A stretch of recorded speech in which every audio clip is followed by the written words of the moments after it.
নরসিংদীর মাধবদীতে ধর্ষণের ঘটনা ধামাচাপা দিতে কিশোরীকে হত্যার ঘটনায় ৫ জনকে গ্রেপ্তার করেছে পুলিশ।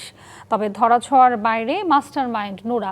ঢাকা রেঞ্জের ডিআইজি জানিয়েছেন, এজাহারভুক্ত বাকি আসামিদের ধরতে অভিযান চলছে। অনেক স্বপ্ন নিয়ে বরিশাল থেকে আমেনা আক্তার এসেছিলেন নরসিংদীতে। বিলপাড় এলাকার একটি ভাড়া বাসায় থাকতেন বাবা মার সঙ্গে। বৃহস্পতিবার মাধবদীর একটি সরিষা ক্ষেত থেকে তার মরদেহ উদ্ধার করে পুলিশ। সম্প্রতি একটি কারখানায় কাজে যোগ দিয়েছিল আমেনা। সেখানেই পরিচয় হয় স্থানীয় বখাটে নুরার সঙ্গে। অভিযোগ আছে, প্রেমের প্রস্তাবে আমেনা রাজি না হলে ৫-৬ জন তরুণকে নিয়ে মেয়েটিকে তুলে নিয়ে ধর্ষণ করে। এ ঘটনায় মহিষাসুরা ইউনিয়নের সাবেক সদস্য আহমদ আলী দেওয়ান বিচার করার দায়িত্ব নেন, কিন্তু পরে ভুক্তভোগীর পরিবারকে এলাকা ছাড়ার নির্দেশ দেয়। মেম্বারের কাছে, গ্রাম সরকারের কাছে আমরা বলছি, আর আমরা বিচারে আশ্বাস দিচ্ছি। না করে পরে আমরা আরো হুমকি দেয়, কি হইলে কেউ জানাজানি করা হয়েছে না করে আমরা বয়ে কেউ জানাই না। জানে মারিয়া ফেলাইছে, যারা যারা মারছে হেগাও আমরা বিচার চাই, আমরা ফাঁসি চাই। উপায়ন্ত না পেয়ে মেয়েকে আত্মীয়র বাড়িতে রেখে আসতে যাচ্ছিলেন বাবা। পথে নুরার নেতৃত্বে ৬ তরুণ তাকে তুলে নিয়ে যায়। বৃহস্পতিবার মেলে মরদেহ।